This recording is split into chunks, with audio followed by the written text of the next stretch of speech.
샬롬. 샬롬. 예, 어떻게 대답해야 될지 잘 모르시겠죠. 옆에 계신 분들하고 이래저래 마음의 평안이 없는 시대인데 진심으로 평화를 기원하면서 옆에 계신 분들하고 샬롬 인사하시면 좋겠습니다. 샬롬.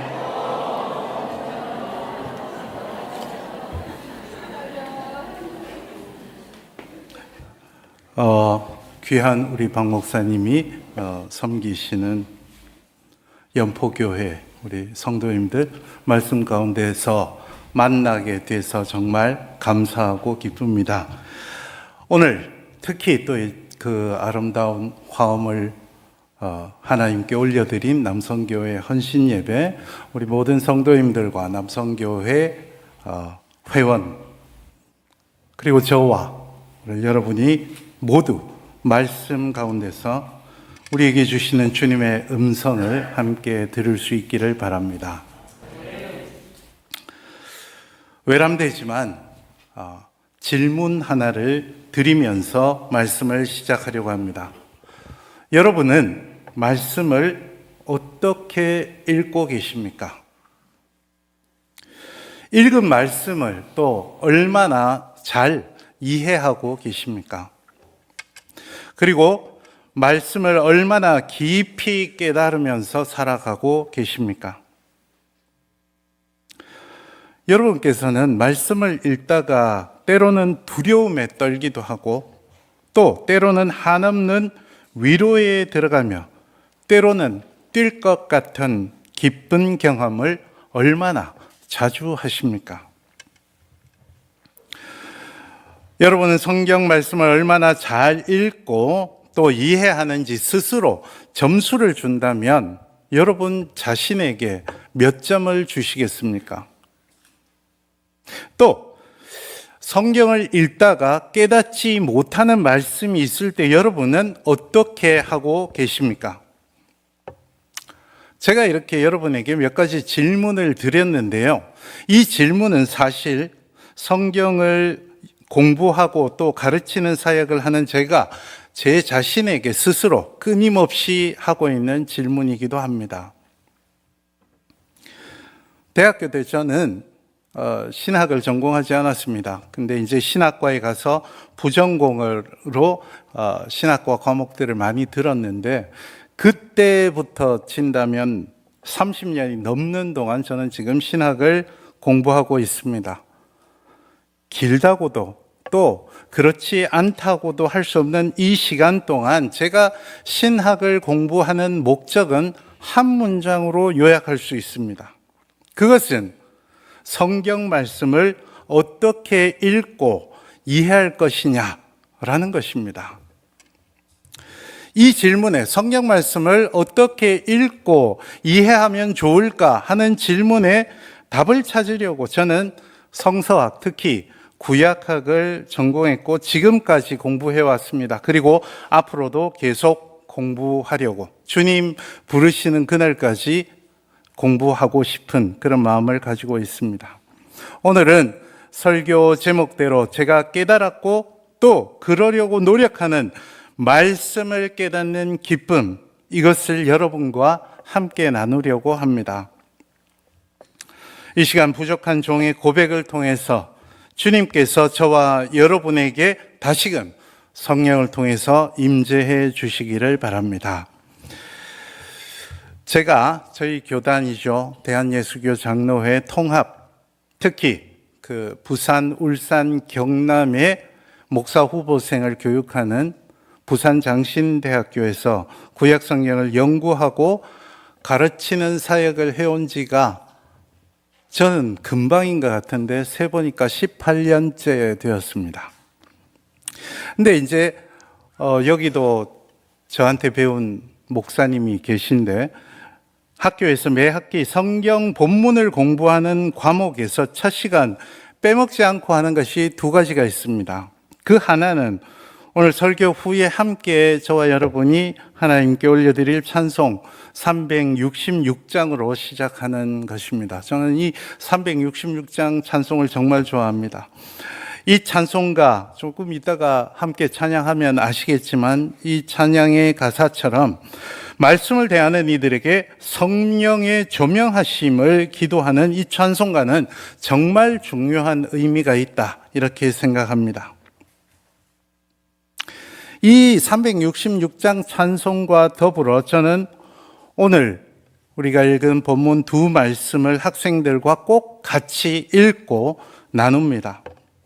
수많은 말씀 가운데서 오늘 본문의 두 말씀은 우리가 성경을 어떻게 읽고 이해할지에 대한 제 질문의 궁극적인 목표가 되고 있기 때문입니다.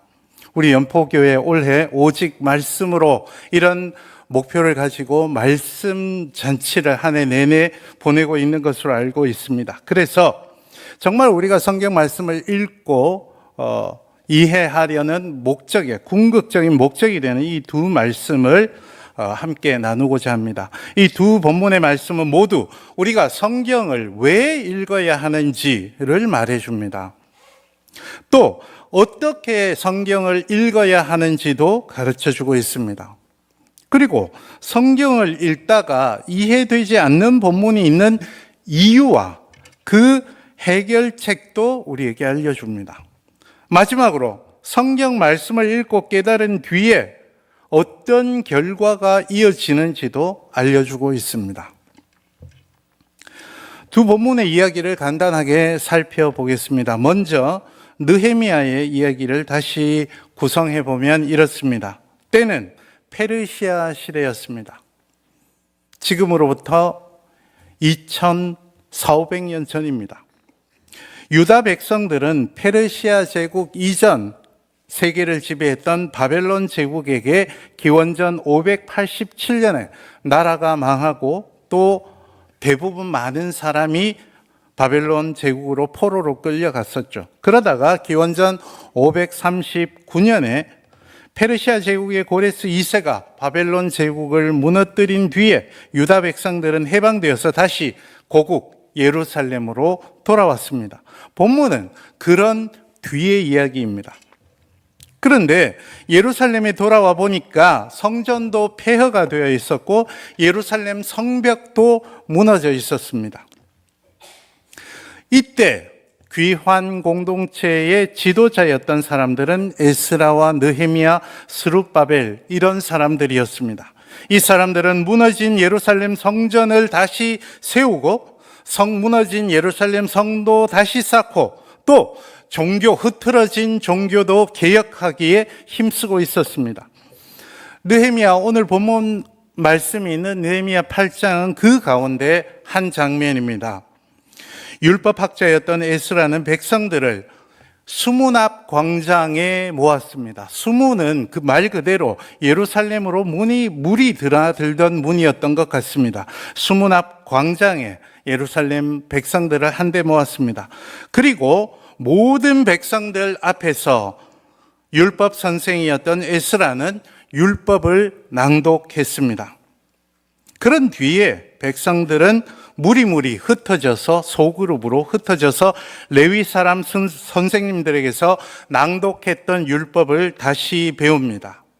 흥미롭게도 오전 내내 성경 말씀을 읽을 때는 그런 말이 없다가 이렇게 소그룹으로 레위 선생님들이 율법을 가르쳐 주자 백성들은 소리내어서 울기 시작합니다. 그러자 레위 선생님들은 백성들에게 울지 말라고 다독이고 함께 즐겁게 나누며 먹으라 이렇게 권면합니다. 우린 여기서 느헤미야 8장 12절의 말씀을 가능하다면 함께 읽어봤으면 좋겠습니다. 좀 전에 읽었던 느헤미야 8장 12절 말씀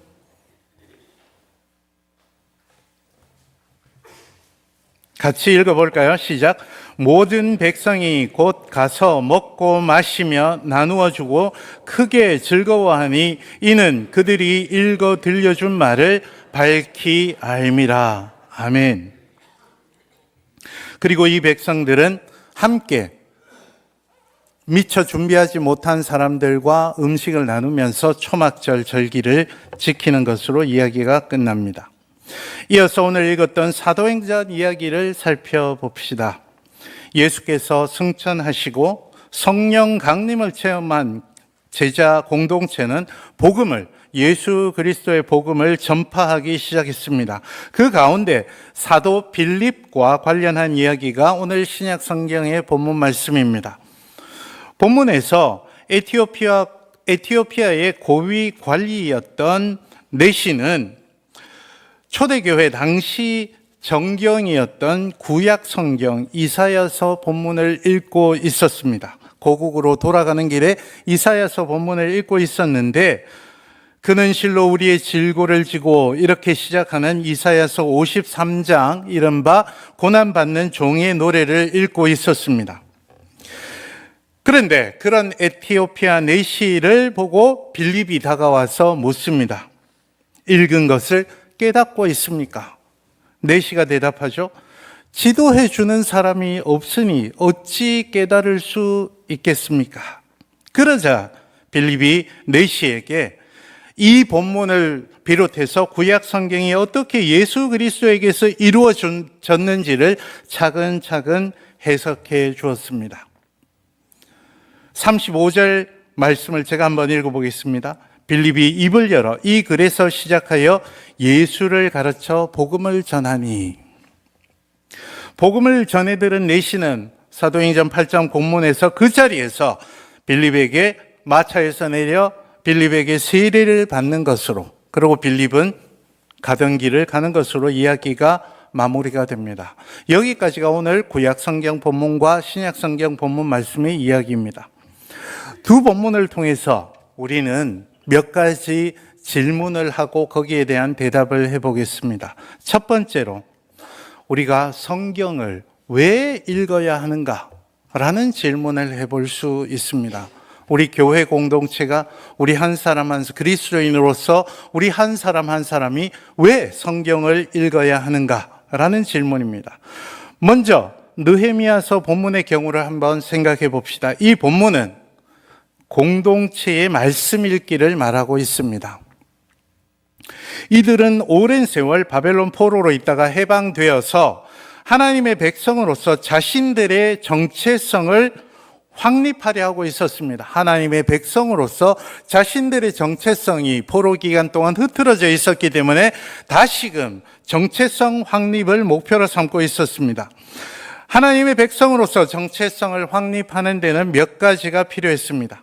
그간 이방의 말과 이방의 풍습에 젖어 살아오던 이 사람들은 뜻하지 않게 하나님을 향한 신앙도 어느 정도 잊은 채 살았던 것 같습니다. 그래서 해방 공동체에는 개혁이 필요했습니다. 그 개혁의 시작은 말씀이어야 했습니다. 말씀 속에서 하나님의 백성으로서 어떻게 그분께 예배드려야 하고 하나님의 백성으로서 어떻게 살아야 하는지가 들어있기 때문입니다.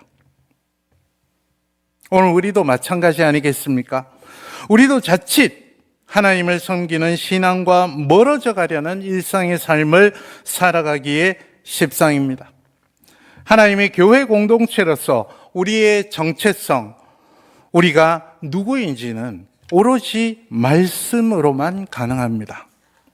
그래서 우리 공동체는, 우리 교회 공동체는 느헤미야의 공동체처럼 말씀을 더불어 함께 읽는 데서 정체성을 찾아야 합니다. 우리의 정체성은 그 어느 것도 아니고 우리가 오늘 들고 있는 이 말씀을 통해서만 확립할 수 있습니다. 개인의 경우는 사도행전의 본문이 말해줍니다.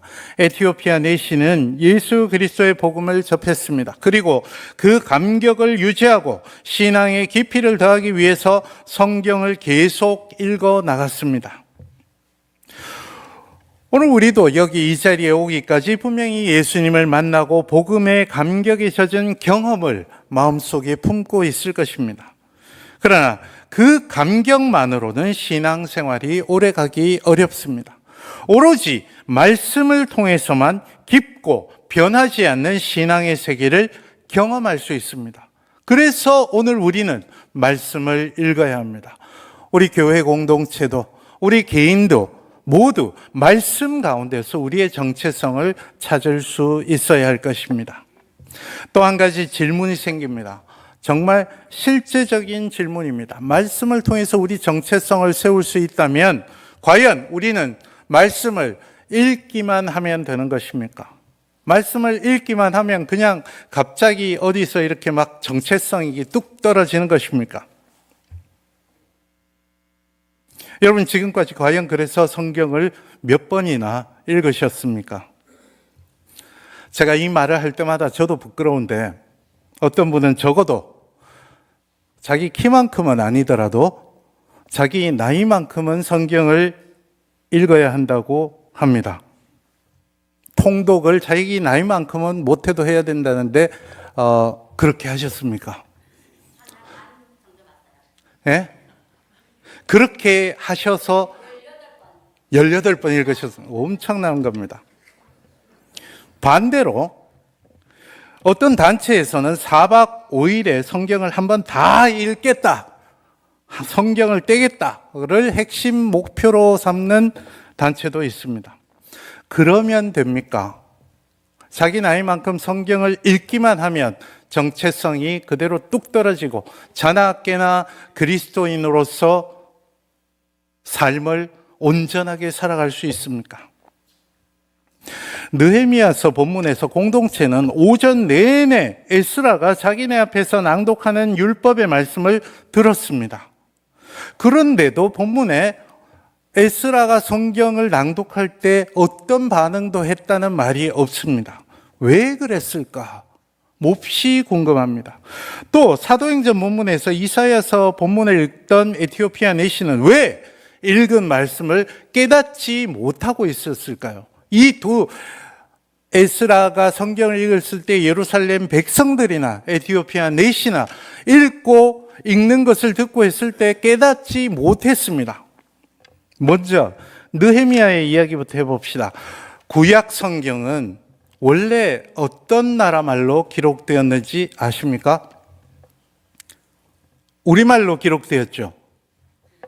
아닙니다. 히브리 말로 기록이 되어 있습니다.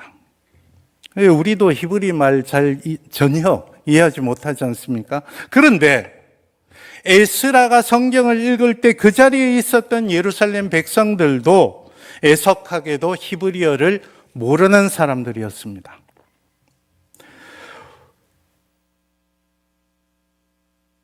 그 당시는 페르시아 시대였기 때문에 아람어를 사용하고 있었습니다. 히브리어와 아람어는 비슷한데 전혀 다른 언어였습니다. 제가 우리나라에서 히브리어와 아람어의 차이를 경험한 것이 제주도 가서였습니다.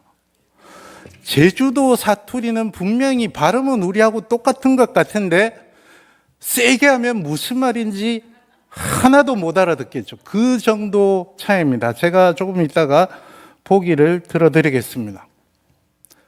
그런데 또 한 가지 질문이 있을 겁니다. 원래 이 사람들 히브리 사람들인데 70년 포로 생활했다고 어떻게 자기 모국어를 잊을 수 있는가? 저는 온몸으로 경험을 했습니다. 제가 독일에 유학을 가 있는 동안 우리 애들이 아주 어려서 말을 배우기 시작했습니다.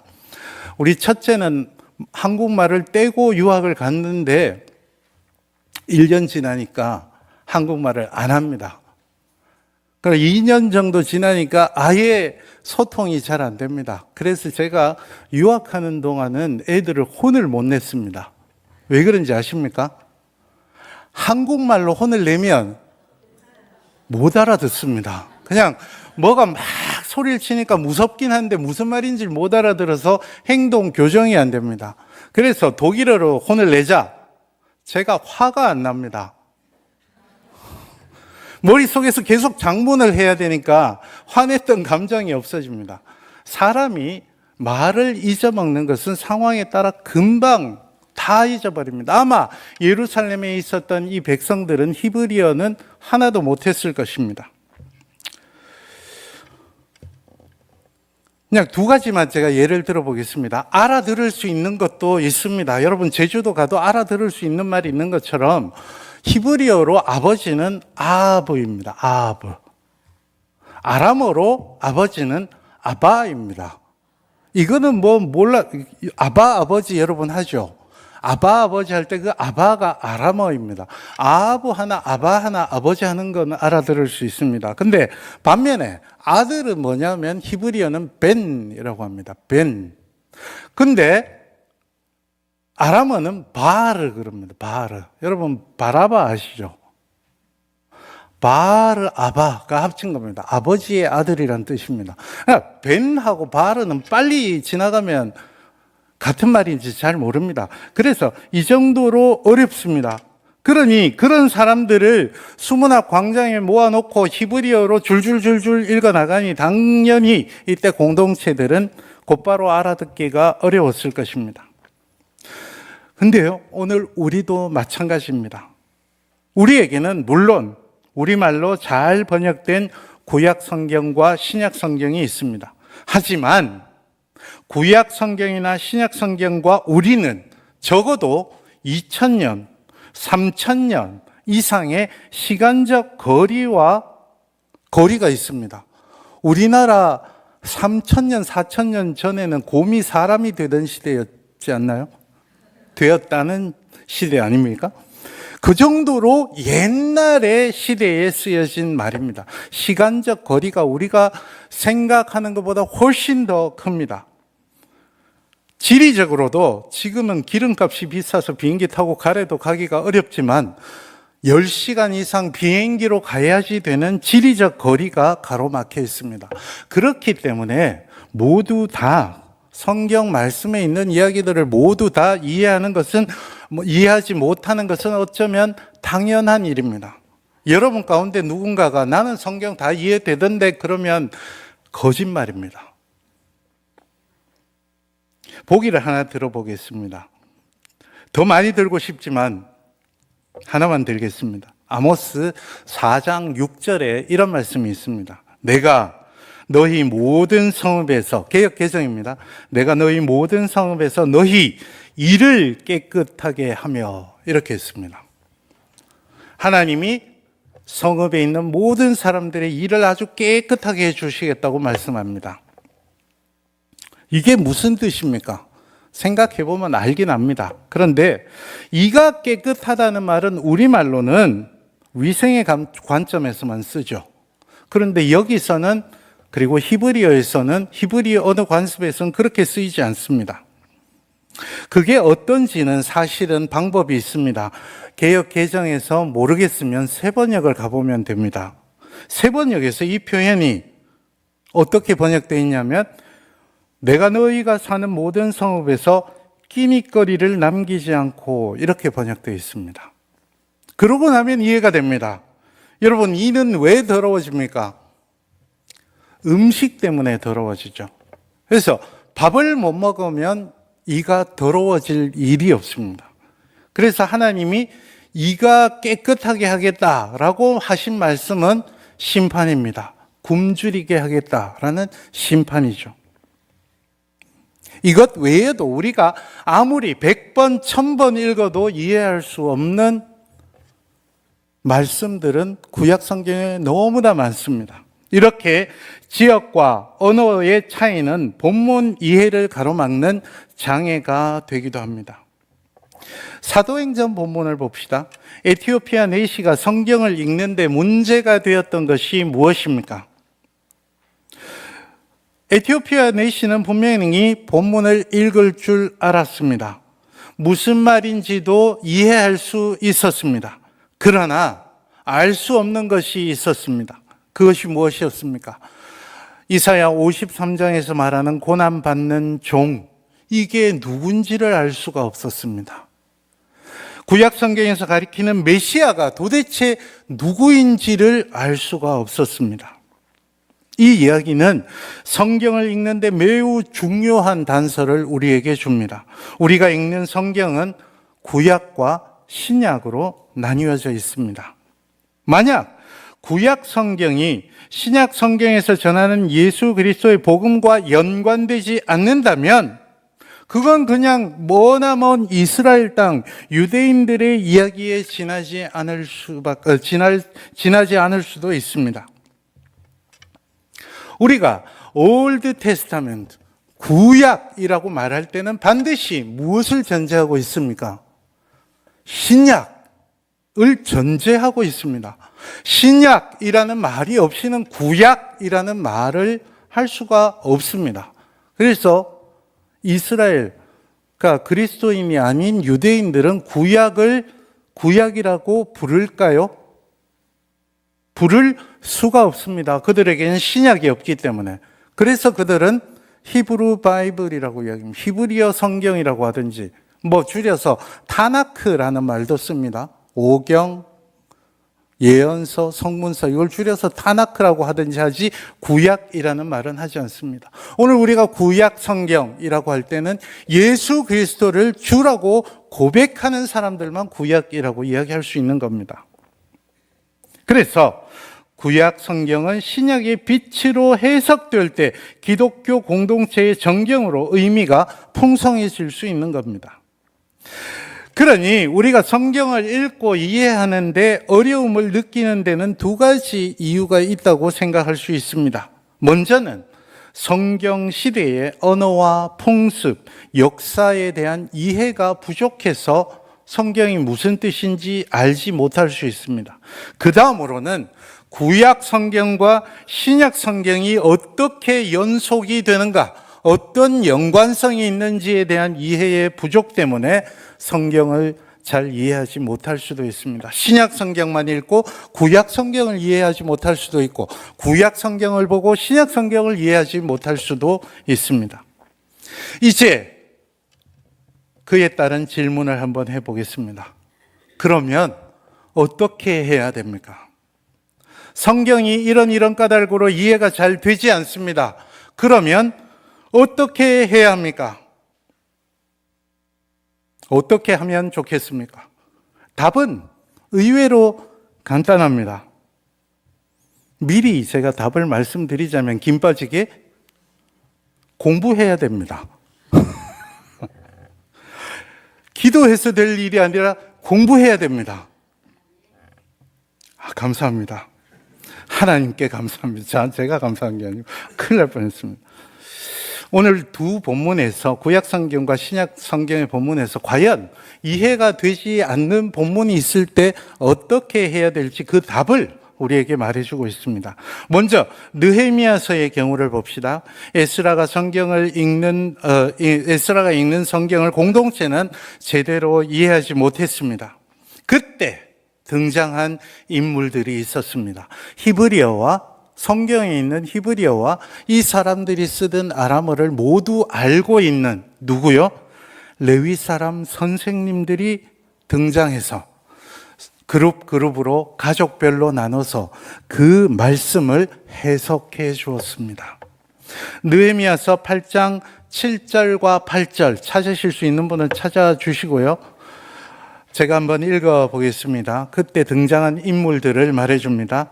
느헤미야서 8장 7절과 8절 예수아와 바니아와 세레베아와 야민과 악굽과 사브데와 호디아와 마아세아와 그리다와 아사랴와 요사박과 하난과 블라야와 레위 사람들은 혹시 찾으셨으면 그 다음에 같이 읽어볼까요? 백성이부터 시작.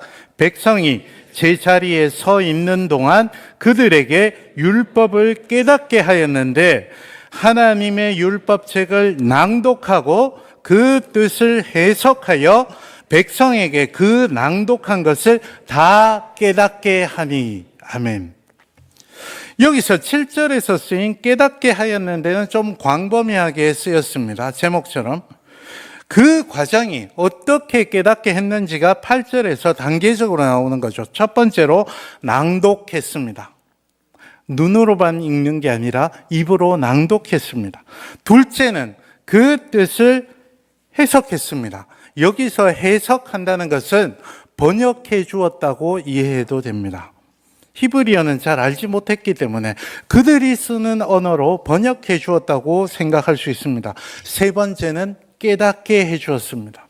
이게 당시 예루살렘 백성들에게 어떤 의미가 있는지를 풀어주었다는 이야기입니다. 이것은 번역부터 공동체 현실을 향한 해석까지 모든 과정을 다 아우르고 있습니다. 한마디로 말하면 함께 말씀을 공부했다는 것입니다. 올해 말씀을 목표로 삼고 있는 연포교회에서 이런 놀라운 역사가 일어나기를 오늘뿐 아니라 저 앞으로 계속 기도하겠습니다. 여러분 가운데서 함께 말씀을 공부하는, 뜨겁게 말씀을 공부하는 역사가 일어날 수 있기를 바랍니다. 그때 우리가 모르던 말씀의 세계가 마치 빛처럼 우리에게 활짝 열리고 주님의 성령이 우리 가운데 가득 임재하실 것입니다. 에티오피아 내시의 경우도 마찬가지입니다. 에티오피아 내시가 이사야서 본문을 깨닫는 데는 예수 그리스도의 사역과 십자가와 부활 그리고 승천을 몸소 경험했던 빌립의 해석이 결정적인 몫을 해주었던 것이죠. 여기서 우리는 말씀을 깨닫는 가장 중요한 방법을 배웁니다. 여러분이 아무리 똑똑하셔도, 아무리 혼자서 성경을 수백 번 통독하더라도 결코 깨달을 수 없는 것들이 있습니다. 그런 것들을 그냥 놔두면 결국 말씀을 깨닫는 기쁨을 더 누릴 기회를 잃게 될 것입니다. 교회 공동체에서 성경을 함께 읽고 함께 고민하고 질문하고 문제를 함께 해결해 나가는 것이 정말 중요합니다. 성경을 읽고 질문하고 그 질문에 대한 대답을 찾기 위해서 이런저런 노력을 하는 것이 말씀을 깨닫는 가장 중요한 비결입니다. 이 시간 함께 주님 앞에서 반성해 봅시다. 우리는 과연 성경 말씀을 얼마나 깊이 읽고 깨달으려고 노력하고 있습니까? 말씀이 이해되지 않는 것에 얼마나 진지하게 질문을 해보았습니까? 그 질문을 해결하려는 노력을 공동체 안에서 얼마나 해왔습니까? 저는 개인적으로 제가 부산 장신대 간 지 18년째인데 동아리를 한 지 16년이 되었습니다. 원어 성경 동아리입니다. 그러니까 학생들이 원어를 알든 모르든 결코 제가 이걸 뭐라 그러죠? 멱살을 잡고 끌어와서 억지로 끌어안친 것 아닙니다. 학생들이 오면 받고 떠나면 그냥 보내고 하는데 많이 읽지 않습니다. 저는 매주 구약 한 절, 신약 한 절씩 읽습니다. 읽고 이해되지 않는 것 같이 토론하고 그걸 그냥 꾸준히 계속하고 있습니다. 많이 읽는다고 해서 많이 깨닫는 것이 아니라 말씀을 몇 절을 읽더라도, 한 절을 읽더라도, 한 단어를 읽더라도 정말 기도하는 마음으로 질문하고 그 질문에 대한 답을 찾아가고 이런 작업들이 한 번이라도 있을 때 우리는 영적으로 훨씬 더 성숙하는 것을 직접 경험하게 될 것입니다. 하나님께서는 바로 그 말씀을 통해서 하나님의 뜻을 우리에게 계시하는데 말씀을 읽고 깨달으려고 노력하지 않는다면 하나님 보시기에 우리 공동체가 얼마나 안타까운 공동체고 또 우리 한 사람 한 사람은 얼마나 안타까운 그리스도인으로 보시겠습니까? 이제 마지막 질문을 해봅시다. 말씀을 읽고 깨달을 때 우리에게는 어떤 일이 일어나게 됩니까? 그리고 어떤 일이 말씀을 읽고 깨달은 우리에게는 어떤 일이 일어나야 하겠습니까?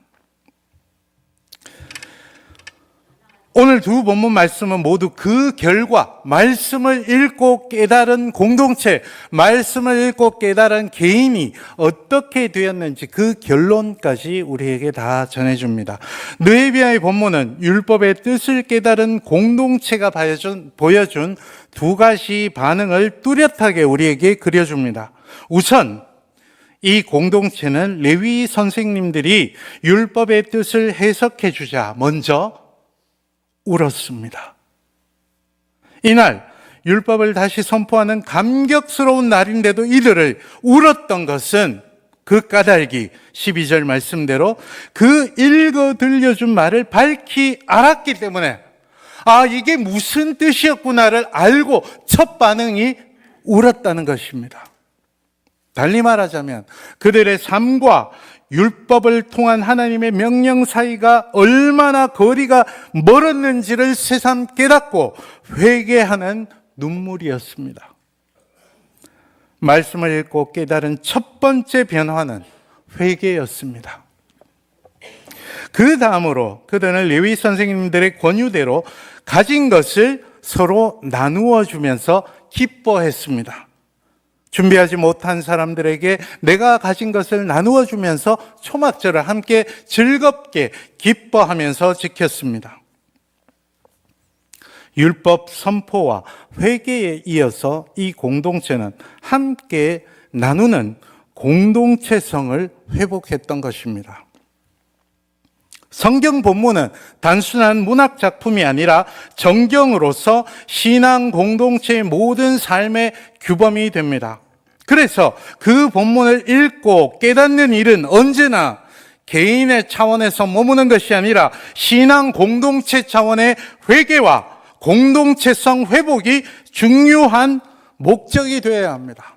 쉽게 말하자면 말씀을 읽고 깨달으면 서로 잘못을 하나님 앞에서 서로 잘못을 고백하고 뉘우치고 서로 하나님의 사랑으로 사랑하면서 나누는 공동체가 되어 가야 된다는 것입니다.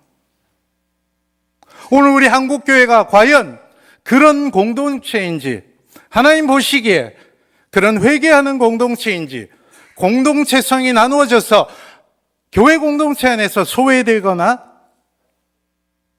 억울함을 당하는 사람이 없는지 반드시 돌아보아야 합니다.